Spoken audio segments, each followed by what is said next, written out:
You guys have seen the equity market journey being pretty much born in equity market families. It's in your DNA, right? I mean, if someone were to take their blood test, it wouldn't be A positive or B positive or O. It would be Sensex, Nifty, and now Smiths. How does it feel tracking the journey for India equity markets from back then in the bull ring at the BSE to now the fourth largest in terms of market cap, Utpal? You know, there's this interesting Hindi song. It says, "यूं तो हमने लाख हंसी देखे हैं, पर तुमसा नहीं देखा." Yeah. I think one can say that about this bull market. Yeah. And, you know, while people talk about returns in a bull market, I think what is most amazing about this bull market is the consistency and the resilience of this bull market. I think we've had 49 months without a 5% dip in the market in any month. This is the first time it has happened. Both Manish and I have been in the markets now for more than 30 years, and we haven't seen that. Manish. But at the same time, Manish, you know, I always remember your quote when I remember the first week of June. What happened on 3rd June, 4th, and to where we are now. When 3rd June, the markets reacted to the exit polls, cheered up 3.5% on the index. 4th June, sorry for the bad recap, but it's almost like a motion picture in my head. And then 4th June, you had that 7% tank, and now we're at an all-time high. So, you know your quote from Lenin, there are decades when nothing happens, and there are weeks when decades happen. How does it feel? So, as Utpal also said rightly, that this first time the power of retail, which we are seeing in India, is something we've been waiting for literally 30 years. And just to put in context, as Ashish was also saying earlier, if we are a $4 trillion economy and we save about 25%, our saving rate is $1 trillion a year. And even with the amount the retail is holding today, it's whatever, 7-8% of the 5 trillion, it's a $400 billion number, which is less than 1 year of their saving. So it's a 10% allocation at best to equities, which has still come. And for a country which has an average age of 27, 28, you would expect the allocation over time of saving will become 70%. That's the journey countries like US and UK and all, when they were growing, went through. We'll see this happening. Having said that, I just want to put a note of caution there that you pay a very high price for a cheery consensus.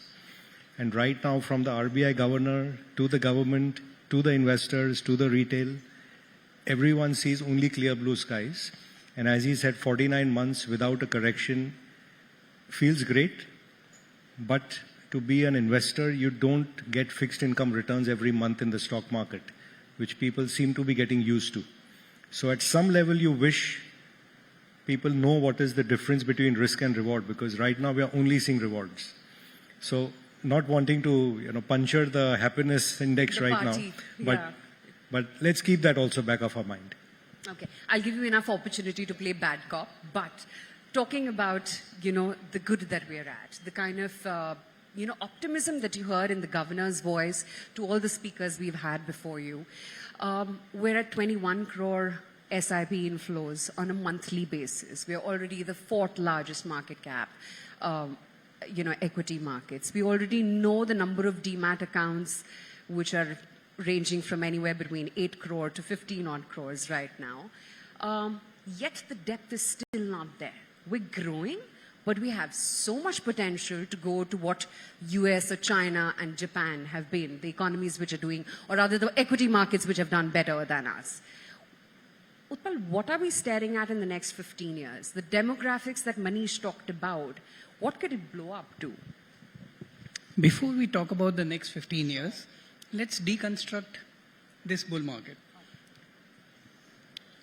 The index going up is typically EPS multiplied by PE.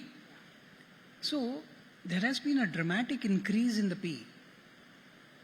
One can take that as a sign of froth, or one can try to look underneath and see what is the structural change that we are looking at. Structurally, I think 4 or 5 things have happened, apart from all the other things that you mentioned. One, the interest rate differential between India and the US is now much lesser than what it used to be. The second is that the forward rupee depreciation rate is lower. Third, volatility of exchange rates and interest rates is structurally lower. Fifth, I would say that the banking system is the strongest that we've ever seen. And so on. I can go on. So what this reflects is a structural reduction in risk. And it is that structural reduction in risk and vulnerability of the system that is driving the re-rating of the Ps. With that as the context, when we are talking about the next 15 years, I think the next 15 years will have to be driven by earnings growth rather than continued P multiple expansions. As Manish was explaining to you today, a very large, probably the highest number of companies are now quoting at more than 50 times trailing 12-month earnings that we've ever seen in our lifetime. Having said that, the conditions for future earnings growth is dramatically different. One of my pet theories is terminal value investing. And instead of applying that to a company, if we are to apply that to India and say what is the terminal value of India, then I think one comes up with very interesting possibilities. Okay, our manufacturing potential, or the per capita income changing, or as they talked about, financial deepening in the economy. I think we are getting to a point where the confluence of all of these factors is giving us the outcomes which we have not earlier imagined. So I would say that India is an idea whose time has come. And in the previous conversation, one of your colleagues asked the question, is India an asset class by itself? And I would say that we are well on our way to being an asset class by ourselves. Amongst all emerging markets, there is no other market which can absorb that quantum of capital that India can and still deliver the kind of ROEs. If you compare Indian ROEs with other emerging markets, you will find that Indian ROEs are significantly superior. So we've got all the key drivers. We've got growth, we've got ROEs, and we've got capacity. But Manish, for now, are all the positives in the price? Well, a lot of it is, but like I've been talking with you earlier as well, it's been a rotational bull market. So it's not like everything has participated at the same time. So as one sector goes up, something else doesn't perform, and then it rotates into that. And we are playing a classical, what I call emerging market growth paradigm, which I saw in the 70s when the world got excited when it was the rise of Japan and Taiwan. It did happen. Then in the 2000 to 2010 decade, it was really the rise of BRICS led by China, where again it happened. And I've seen from the 70s when the gold standard and Bretton Woods came into being, we've alternated every decade between growth and then hard assets. So if you go back to 70s, you saw the rise of gold and silver and the famous Hunt brothers, the peaking of oil. Then it went into Japan and Taiwan in the 80s. In the 90s, it went back into NASDAQ. And the 2000 to 2010, it came back to BRICS. And actually, India, China did nothing for 2010 to 20. Our returns weren't great, despite all the things we can say about it. And it went back to NASDAQ. And this decade, again, in theory, belongs to commodities and emerging markets like India. And we will rise inevitably. And I do think conditions are ripe for India to be the center of that vertical rise in this decade. Having said that, all I want to caution is you don't anticipate a bubble and then buy on that basis.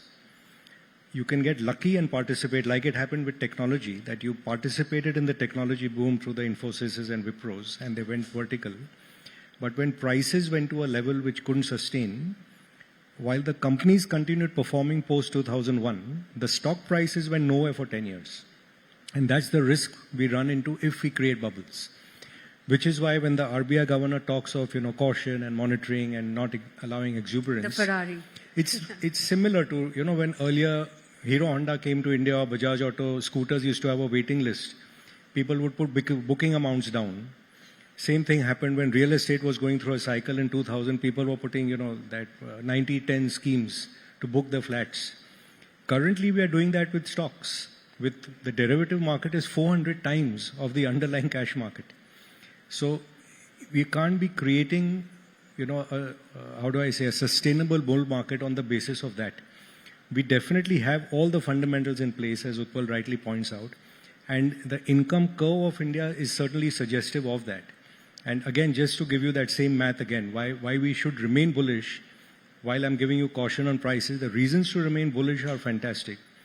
We still have only 7% car ownership in India, of which 90% is Maruti and Hyundai.